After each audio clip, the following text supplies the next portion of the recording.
Assalamualaikum warahmatullahi wabarakatuh. Halo teman-teman, semoga sehat semua. Adalah konten pertama saya tentang edukasi ya. Lebih condong atau lebih fokus ke pelajaran bahasa Inggris. Nah, di sini saya akan membagikan 8 cara atau tips dan trik belajar bahasa Inggris dengan mudah dan cepat. Jadi nggak perlu kalian tuh keluar negeri untuk belajar bahasa Inggris ya. Kenapa saya buat konten ini? Karena kita tahu pelajaran bahasa Inggris merupakan salah satu materi atau pelajaran yang dipelajari selama SD, SMP, SMA, SMK, dan sampai di jenjang perkuliahan. Yang harus kita lakukan itu, pertama, menonton film tanpa subtitle. Nah, ini penting banget ya, karena dengan menonton film tanpa subtitle, biasa kan kita nonton film pakai subtitle bahasa Indonesia tuh. Kalau kalian pengen atau ingin jago dalam bahasa Inggris, kalian tuh bisa nonton film tanpa subtitle. Boleh pakai subtitle, tapi subtitlenya bahasa Inggris. Jadi secara nggak langsung kalian menambah vocabulary di kepala kalian. Jadi kalau kalian nggak tahu artinya, kalian bisa pause, lalu kalian cari artinya. Yang kedua, membuat kamus berisi kosakata. Nah, setiap kali kalian belajar bahasa Inggris di sekolah atau bersama teman kalian, usahakan setiap kali kalian belajar bahasa Inggris itu kalian catat kata-kata yang kalian nggak tahu gitu kan. Seperti kosakata baru yang kalian nggak tahu itu kalian khususkan satu buku yang mana itu ada untuk menulis setiap kosakata dalam bahasa Inggris. Jadi nggak harus pakai kamus. Kalau kamus kan kalian cuma melihat lalu kalian baca. Kalau di buku kosong atau kalian menulis ulang, otomatis kalian menulis juga, membaca juga, dan itu mudah diserap untuk otak. Yang ketiga, nih hal yang paling lumrah atau hal yang paling sering disarankan dari guru-guru kepada muridnya, yaitu mendengarkan lagu berbahasa Inggris dan menghafal liriknya. Nah, kenapa mendengarkan lagu bahasa Inggris dan menghafal liriknya itu sangat penting dalam belajar bahasa Inggris yang mudah dan cepat gitu?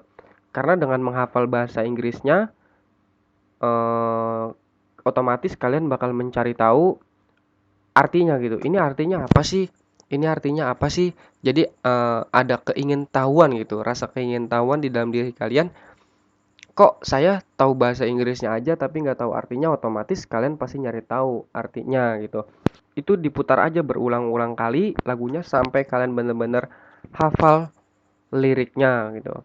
Setelah itu kalian coba translate ke bahasa Indonesia. Tips dan trik yang keempat yaitu agak menurut sulit ya kalau menurut saya.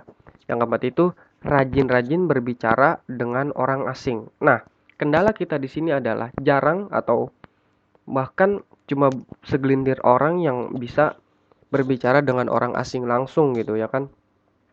Bisa aja kalian mengakalinya dengan cara kalian belajar dengan teman kalian di kelas yang paling pinter bahasa Inggrisnya.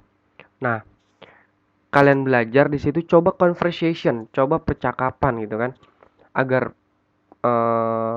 kalian kesalahan percakapan kalian atau kesalahan dalam bahasa Inggris kalian itu bisa dikoreksi sama teman kalian yang jago bahasa Inggris itu.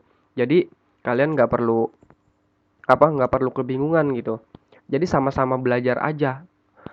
Pasti di kelas itu teman-teman kalian atau di sekitar kalian itu pasti ada orang yang jago dalam satu bidang. Contohnya misalkan ada yang jago bahasa Inggris, ada yang jago matematika, ada yang jago IPS. Nah, kalian bisa belajar sama orang yang atau teman kalian yang jago dalam satu bidang itu ya. Seperti ada pepatah bilang, practice makes perfect. Nah, jika kamu terus-terusan berlatih, otomatis kalian akan bisa gitu. Jadi jangan jangan takut untuk salah gitu. Sekalipun kalian salah pasti dibetulkan kok sama teman kalian. Jadi kalian nggak perlu takut gitu kan. Kita lanjut yang kelima, belajar sendiri lewat video di YouTube atau podcast. Nah, anak zaman sekarang pasti di rumah punya wifi ya. Atau meskipun nggak punya, otomatis pasti adalah kuota untuk belajar kalian mengakses video di YouTube. Di YouTube itu udah banyak banget. Udah ada banyak banget materi-materi dalam pakai bahasa Inggris gitu. Jadi di sini kalian coba untuk akseslah berbagai video atau podcast yang bisa membantu kalian memperdalam kemampuan bahasa Inggris. Nah, kayak belajar pronunciation, ya kan, part of speech, grammar, vocabulary, TOEFL, dan masih banyak lagi. Yang kelima, membaca buku atau menulis. Nah, membaca buku atau menulis bisa menjadi salah satu tips belajar bahasa Inggris dengan mudah dan cepat. Nah, bila biasanya suka membaca buku berbahasa Indonesia, coba deh kalian lakuin sekali-kali membaca buku menggunakan bahasa Inggris. Jadi di buku itu, kalau kalian ada artinya yang kalian nggak tahu, kalian tuh bisa buka kamus tuh. Atau tadi kamus yang kalian tulis sendiri pakai tangan, pakai pulpen kalian di buku kosong itu. Kalian cari artinya ini apa. Kalian boleh tuh tulis di buku yang berbahasa Inggris itu di atasnya pakai pensil biar kalian tahu gitu. Karena dulu saya pun belajar bahasa Inggris kayak gitu. Kalau nggak tahu artinya saya tulis di atasnya pakai pensil. Terus menulis, membaca buku atau menulis. Yang tadi membaca buku, sekarang menulisnya. Coba kalian membuat tulisan dalam bahasa Inggris. Terus lalu minta teman kalian mengecek tentang grammarnya, struktur penulisannya, pengejaannya, dan sebagainya. Masih benar atau salah. Kalau misalkan ada yang keliru, ya nggak masalah. Nama juga masih belajar. Yang penting, kamu sudah memiliki rasa percaya diri dulu. Nah, ini yang paling penting juga sih. Jadi, jangan takut salah dan harus pede aja sama diri sendiri. Ah, saya bisa nih. Kalaupun masih salah-salah, itu wajar kok. Namanya masih belajar ya kan. Terus yang ketujuh, menggunakan aplikasi belajar bahasa Inggris. Salah satu cara terbaik untuk belajar adalah menggunakan peralatan yang ada tiap harinya yang sudah kamu gunakan, yang biasa kamu gunakan. Bisa lewat smartphone. Apa sih anak zaman sekarang banyak banget yang punya smartphone ya kan? Lewat smartphone itu yang tadi saya bilang bisa mengakses YouTube. Dengan dari situ kamu bisa belajar bahasa Inggris. Terus gunakan aplikasi apa saja ya yang sekiranya untuk belajar bahasa Inggris. Di smartphone kamu bisa buka kamusku di Play Store, bisa juga cerita-cerita storytelling tentang cerita-cerita legenda menggunakan bahasa Inggris di Play Store itu ada kok. Terus yang kedelapan dan yang paling banyak orang lakuin ya, kalaupun punya uang lebih, yaitu kursus bahasa Inggris. Apabila kalian udah menerapkan cara-cara yang tadi saya 7 tadi yang telah saya sebutkan, kalian tetap nggak bisa nih. Bisa tapi misalkan nggak ada progres yang signifikan, kalian bisa mengikuti kursus bahasa Inggris di lembaga non pendidikan atau non formal. Non formal menjadi pilihan yang tepat. Dengan mengikuti kursus, jadwal kamu untuk belajar akan lebih teratur sehingga kalian bisa lebih disiplin dalam menimba ilmu. Jika kalian tertarik kursus bahasa Inggris,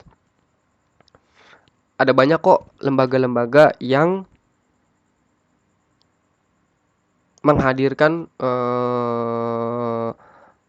belajar bahasa Inggris itu di kursus-kursus seperti kursus matematika, ya kan ada kursus bahasa Inggris, terus masih banyak lagi deh. Nah, kenapa sih saya buat materi atau konten seperti ini? Karena dengan bisa atau dengan mahirnya kalian dalam berbahasa asing, terutama bahasa Inggris, kalian bisa mengembangkan diri dan bahkan mendapatkan karir yang lebih cemerlang ke depannya, serta akan naik secara penghasilan. Nah, kenapa saya bilang karirnya akan lebih baik atau lebih cemerlang? Karena kebanyakan di kantor-kantor sekarang tuh atau di perusahaan-perusahaan sekarang tuh suka dites gitu. Kalian bisa bahasa Inggris, bisa bahasa asing nggak? Dengan pedenya kalian bisa menjawab, saya bisa bahasa Inggris, Bu. Nah, kalian bisa lebih percaya diri gitu kalau kalian tuh bisa tuh. Oke, sekian dari saya. Terima kasih sudah memberikan waktunya untuk menonton konten sederhana ini. Semoga bermanfaat untuk teman-teman kalian, terutama untuk kalian yang sedang mencoba untuk belajar bahasa Inggris dan mahir bahasa Inggris. Sampai ketemu lagi di konten selanjutnya, di konten edukasi selanjutnya di Upils Channel. Jangan lupa like, share, dan subscribe. Terima kasih telah nonton. Assalamualaikum warahmatullahi wabarakatuh.